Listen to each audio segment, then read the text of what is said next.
Harry's Wife, Part 104.42. Let's go to Africa. Hello, I'm H.G. Tudor. As always, I allow you to determine the veracity of the news source. We turn to the Mail Online with an article from Richard Eden, which reads, Prince Harry wanted to bring up his son Archie, 3, in Africa, running barefoot with African children. Friend and zoologist Dame Jane Goodall reveals. The Duchess of Sussex has said she's happy to be back in her native California, but Prince Harry would rather have moved to a different continent. Naturally, Harry's wife prefers to be there. It's where she grew up, it's where she's familiar with, and therefore that segues into the necessity of control. A familiar environment makes it easier for her to control the people that are within it. And that's why you'll find certain narcissists are very much like a fish out of water if they're in unfamiliar environments, and therefore more of their manipulations stand out. Of course, Prince Harry wanted to move to a different continent. His friend, the celebrated primatologist Dame Jane Goodall, has revealed that he wanted the couple to live in Africa, where he has spent some of the happiest times in his life.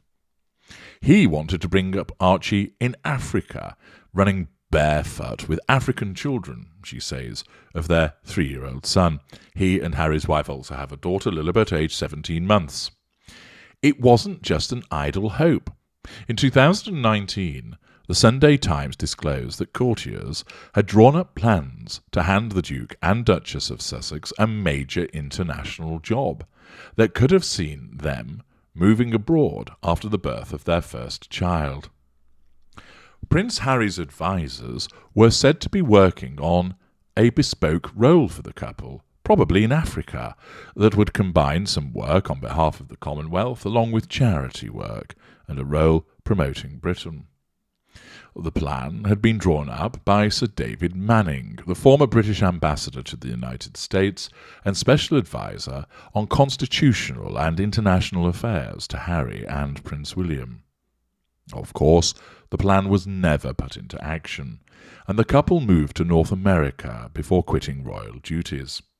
As you know, the move to North America was the assertion of control by Harry's wife over Harry, and by isolating him from family members, nullifying the threat to control that they posed.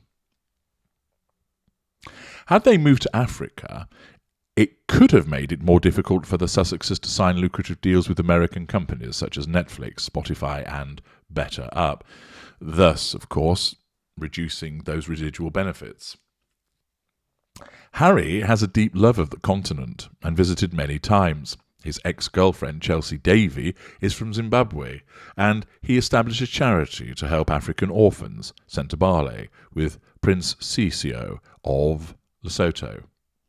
Harry's wife also feels an affinity to Africa, although, of course, her affinity isn't based upon anything genuine. It's done by way of mirroring in order to assert control. She told Nigerian-American comedian Ivy Famudo on her Archetypes podcast last month that genealogy tests have found her ancestry was 43% Nigerian. See Parts Passim for commentary on that. The former actress's mother, Doria Ragland, is African-American, and her father, Thomas Markle, is of Dutch-Irish descent. Dame Jane was previously interviewed by the Duke of Sussex for the edition of British Vogue, edited by his wife in 2019. In it, she spoke warmly of meeting and cuddling Archie. In her latest comments, she says of the Monty Shit Show-based couple, "I don't talk about them now. Of course, I have my views. And I think Harry cares. I really think he does. My times that I talked with him, I just felt that he was a really nice, good person," evidently demonstrating the emotional empathy that he has. The naturalist, who's regarded as the world's foremost expert on chimpanzees, might be said that's why she got on so well with Harry, is linked as being a great big orangutan, may be reluctant to say more about her royal fans after the furore caused by the Vogue chat. In it, Harry made a comment about the number of children he wanted that was interpreted as a dig at Prince William and Catherine, who have 3. Talking of saving the planet for future generations, Harry said, "I've always had a connection and a love for nature. I view it differently now, without question. But I've always wanted to try to ensure that, even before having a child and hoping to have children. Dame Jane asked, not too many? He replied, 2, maximum. In the new interview with the Times, Dame Jane let slip that Harry's not her only royal admirer. I talked to the late Duke of Edinburgh a couple of times, she says. He was fun. And King Charles, he keeps inviting me down to his farm at Highgrove in Gloucestershire. But I haven't been able to go. Now that he's king, who knows?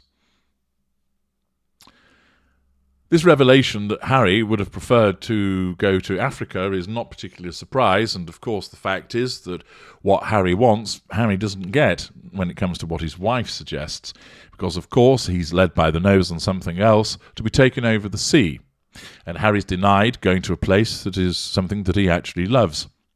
Invariably, the victim of the narcissist finds that the things that they want to do become less and less important when they enter the sustained evaluation.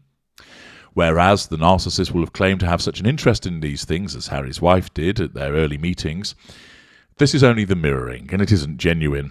It's done, of course, to cause the victim to think that they've met somebody really special, that shares their loves, shares their dislikes, is interested in similar things, has a different, shares a similar moral viewpoint of the world, and therefore it makes them easier to control.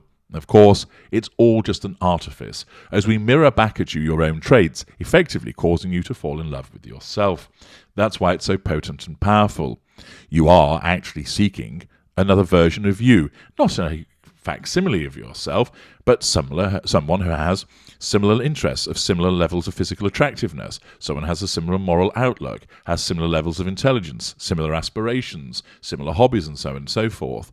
And therefore what we do is mirror those very things back at you, causing you to believe that you've found someone very similar to yourself, and that therefore you fit together. You haven't. You've just got somebody weaving an illusion to cause that to be the case. And then, when you enter sustained evaluation, the illusion is removed as the golden period evaporates. And all of the things that you liked are invariably frowned upon, castigated, and indeed denied to you, as was the case here with Harry, who enjoyed Africa, but there was no way that Harry's wife would want to end up there. After all, going to Africa was where she would say, nobody asked me if I was okay. Africa wouldn't serve any purposes for her, not in the same way that the United States would do so, and there would be no way that she would countenance any permanent move there, because it would be contrary to what her narcissism would tell her was advantageous for her to obtain. Hence, like any other victim of the narcissist, Harry is denied what he wants, and his desires, his dreams, become eroded and ground down by the presence of the narcissist. I'm H.G. Tudor. Thank you for listening.